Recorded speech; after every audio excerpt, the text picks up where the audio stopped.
നമസ്കാരം ഗൈസ്, എല്ലാവർക്കും തരംഗത്തിൻ്റെ പുതിയൊരു വീഡിയോയിലേക്ക് സ്വാഗതം. ദുൽഖർ സൽമാൻ ഇൻസ്റ്റാഗ്രാമിൽ മഹാനടി എന്ന സിനിമയുടെ ഒരു സ്റ്റോറി ഷെയർ ചെയ്തിട്ടുണ്ടായിരുന്നു.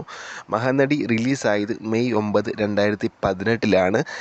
ഇന്ന് 6 വർഷം തികയാണ് സിനിമ റിലീസായിട്ട്. കീർത്തി സുരേഷ്, ദുൽഖർ സൽമാൻ, സമന്ത, വിജയ് ദേവർകൊണ്ട അങ്ങനെ വലിയൊരു താരനിര തന്നെ ഈ സിനിമയിൽ അഭിനയിച്ചിട്ടുണ്ടായിരുന്നു. സാവിത്രി ഗണേശൻ എന്ന ആക്ട്രസിൻ്റെ ബയോപിക് ആയിട്ടാണ് ഈ സിനിമ റിലീസായത്. ഈ സിനിമയ്ക്ക് 3 നാഷണൽ അവാർഡുകളാണ് ലഭിച്ചിട്ടുണ്ടായിരുന്നത്. കീർത്തി സുരേഷിന് ബെസ്റ്റ് ആക്ട്രസിനുള്ള അവാർഡും, അതോടൊപ്പം തന്നെ ബെസ്റ്റ് തെലുങ്ക് ഫിലിം എന്നുള്ള ഒരു അവാർഡും, അതോടൊപ്പം തന്നെ ബെസ്റ്റ് കോസ്റ്റ്യൂം ഡിസൈനിങ് ഉള്ള അവാർഡും ഈ സിനിമയ്ക്ക് ലഭിച്ചിട്ടുണ്ടായിരുന്നു. സാവിത്രി ഗണേശൻ്റെ ജീവിതം അതുപോലെ തന്നെ വരച്ചു കാട്ടിയ ചിത്രമായിരുന്നു മഹാനടി. അതോടൊപ്പം തന്നെ ഈ സിനിമയ്ക്ക് 4 ഫിലിം ഫെയർ അവാർഡുകളും ലഭിച്ചിട്ടുണ്ടായിരുന്നു. സിനിമ ഡയറക്റ്റ് ചെയ്തത് നാഗ് അശ്വിനാണ്. പ്രഭാസ് നായകനായിട്ടുള്ള കൽക്കിയാണ് നാഗ് അശ്വിൻ്റെ അടുത്ത ചിത്രം. അതോടൊപ്പം തന്നെ സിനിമ പ്രൊഡ്യൂസ് ചെയ്തത് വൈജയന്തി ഫിലിംസ് ആണ്.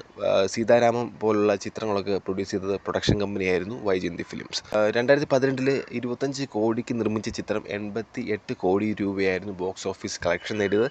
ബോക്സ് ഓഫീസിൽ ഹിറ്റായതോടൊപ്പം തന്നെ ക്രിട്ടിക്കലി ഒരുപാട് അക്ലയമായ ഒരു ചിത്രമായിരുന്നു മഹാനടി.